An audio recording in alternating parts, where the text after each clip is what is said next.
रामकृष्ण आदी 1685 साली इसवी सन तपोनिधी नारायण महाराज जगद्गुरू संत तुकाराम महाराज यांचे कनिष्ठ चिरंजीव यांनी हा पालखी सोहळा सुरू केला। ज्येष्ठ वद्य सप्तमीला देहूतून देऊळवाड्यातून तुकाराम महाराजांच्या पादुका घेऊन तपोनिधी नारायण महाराज हे आळंदी येथे जात असत। अष्टमीच्या दिवशी माऊलींच्या पादुका ते घेत असत आणि माऊलींच्या पादुका आणि महाराजांच्या पादुका एकत्र घेऊन ज्ञानोबा तुकारामच्या भजनात तपोनिधी नारायण महाराज पंढरीला जात असत। परंतु काही काळानंतर 1832 मध्ये काही कारणास्तव हे दोन्ही सोहळे विभक्त झाले। 1832 पासून जगद्गुरू तुकाराम महाराज देहूवरनं पंढरीकडे मार्गस्थ होऊ लागले व माऊलींची पालखी सोहळा हा आळंदीतून पंढरीकडे प्रस्थान होऊ लागला। यंदा जगद्गुरू संत तुकाराम महाराज यांचा 340वा पालखी प्रस्थान सोहळा ज्येष्ठ वद्य सप्तमी 18 जून रोजी देहूच्या देऊळवाड्यातून पंढरीकडे मार्गस्थ होणार आहे। प्रस्थान पार पडल्यानंतर पालखी इनामदार वाड्यामध्ये विसावेल। दुसऱ्या दिवशी ती आकुर्डी येथे मार्गस्थ होईल। आकुर्डी, पुणे, लोणी काळभोर असं करून पंढरीच्या दिशेने पालखी प्रस्थान करेल। पालखी हळूहळू पुढे जाईल। लोणी काळभोरवरून पालखी पुढं पाटेच्या दिशेने मार्गस्थ होते। तिथून ती बारामतीमध्ये जाते। बारामतीमध्ये गेल्या असता तिथे बेलवडी येथे गोल रिंगण होते अश्वांचे। तिथून पुढे पालखी इंदापूर, अकलूज असं करत पुढं जात असते। इंदापूर येथे अश्वांचे परत गोल रिंगण होते। इंदापूरवरनं पालखी पुढे गेल्यानंतर अकलूज येथे गोल रिंगण पुन्हा असते। नंतर आपण वाखरीचे इथं बाजीरावचे वीर इथं उभे रिंगण संपन्न होते। मग बाजीरावाच्या वीरची इथं उभं रिंगण झाल्यानंतर पालखी पंढरीच्या दिशेने पुढे मार्गस्थ होते। दशमीच्या दिवशी आपण पंढरपूर येथे पोचतो आणि दुसऱ्या दिवशी आषाढी एकादशी असते। नंतर आषाढी एकादशीच्या दिवशी नगर प्रदक्षिणा संत तुकाराम महाराजांच्या पालखी रथाची नगर प्रदक्षिणा होते। 5 तारखेला दशमीच्या रोजी पालखी पंढरपूरमध्ये विसावते।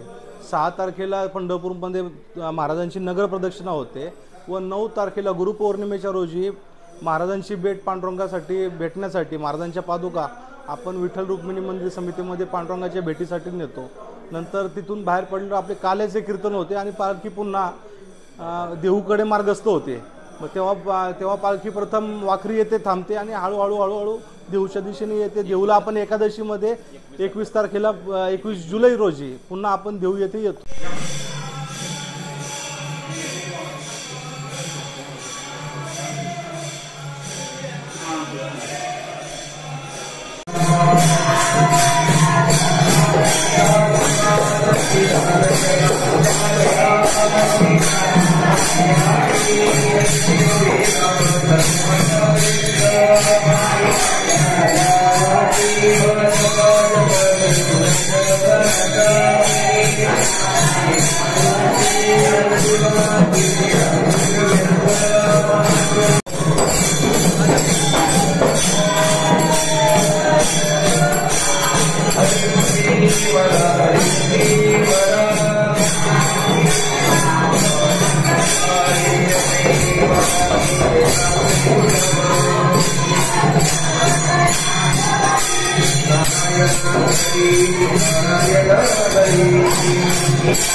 हरी पाठ